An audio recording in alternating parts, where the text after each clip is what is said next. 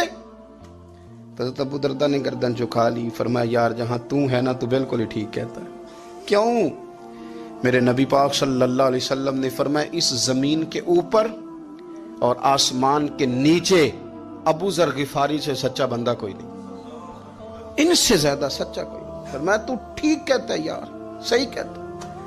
حضرت ابو موسیٰ اشعری رضی اللہ تعالیٰ عنہ کو گورنر بنا دیا گیا عراق کا. اب حضرت ابو موسیٰ اشعری صحابہ میں ایک بڑے جلیل القدر صحابی ہیں, اور ان کی عظمتیں, رفعتیں, بلندیاں کیا کہنا, بڑی گہری دوستی تھی. لیکن جب وہ گورنر بن گئے نا تو آپ نے فرمایا بس بھئی اب تو نے عہدہ لے لیا ہے, یہ بندے کو ٹھیک نہیں رہنے دیتی چیزیں, اب تو عہدے میں چلا گیا. بڑی مدت کے بعد ملاقات ہوئی حضرت ابو موسیٰ اشعری کے ساتھ. وہ دوڑ کے آئے حضرت ابو ذر غفاری کے گلے ملنے, میرا بھائی میرا بھائی. فرمایا پیچھے ہٹ جا, میں نہیں تیرا بھائی, تو گورنر ہے, میں غریب آدمی ہوں, اپنا کام کر.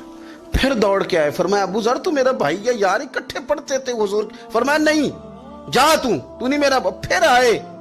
جانتے تھے نا یہ سچا بندہ ہے, یہ سچا بندہ ہے, یہ تقریروں والا نہیں, صرف وعظوں والا نہیں, اس کے اندر بھی بڑی سچائیاں ہیں. قریب آئے, آ کے کہا یار تو میرا بھائی ہے, میرے سینے لاگ. فرمانے لگے تو تیسری بار آیا ہے, مومن ہے, میں منہ نہیں موڑ سکتا, پر پہلے مجھے بتا گورنر بننے کے بعد تو نے مکان کتنے بنائے, باغ کتنے لگائے, چکیاں کتنی لگائیں, کتنے تو نے چیزیں بنائی ہیں, پہلے بتا. تو حضرت ابو موسیٰ اشعری نے ان کا ہاتھ پکڑا, رونے لگے. کہنے لگے جس محبوب سے تو نے تربیت لی ہے میں بھی انہی کا نوکر ہوں, جن کپڑوں میں میں عراق گیا تھا میرے ہاتھ بھی وہی ہیں. یار کیا بات کرتا ہے تو, میرے وہی ہیں. مجھے بتا اگر یہ عہدے خدمت کے ہم نہیں لیں گے تو پھر کیا ظالموں کو دیں گے, غیروں کو دیں گے؟ نہ کر, کچھ نہیں بنایا. حضرت سیدنا ابو موسیٰ اشعری رضی اللہ تعالیٰ عنہ روئے, اور جب کہا نا کوئی شے نہیں میرے پاس, تو فرمایا اچھا چل آ جا, پھر سینے لگ جا, تو واقعی میرا بھائی ہے. پھر حضرت ابو ذر غفاری نے محبت فرمائی. وہ درویشی, وہ فقیری, وہ سادگی, وہ نورانیت, وہ دل کے ساتھ اندر. ہمارے تو بہت سارے لوگ ہیں جو کہتے ہو کہاں لے جانا ہے مال, کیا ضرورت ہے مال کی, ہر وقت مال کی مخالفت کرتے ہیں, لیکن دل ان کا کہتا ہے کہ آئے صحیح, کسی طریقے سے پہنچے صحیح. حضور نے فرمایا بعض لوگوں کی زبانیں شہد سے زیادہ میٹھی, دل بھیڑیے سے زیادہ خطرناک. اوپر سے کہہ کچھ رہے ہیں, اندر حالات کچھ اور ہیں. لیکن حضرت ابو ذر غفاری رضی اللہ تعالیٰ عنہ دوری دولت سے, آپ فرماتے کیوں ہیں لوگوں کے پاس مال, کس لیے اتنا مال جمع کیا ہے, کیا ساری غریبی ختم ہو گئی؟ اور اگر آپ نے ابھی تک ہمارا چینل سبسکرائب نہیں کیا تو فوراً سبسکرائب کیجئے, ساتھ ہی بیل آئیکن پر کلک کریں تاکہ مزید آنے والی ویڈیو ہیں وہ آپ کو وقت پر ملتی رہیں. اللہ حافظ.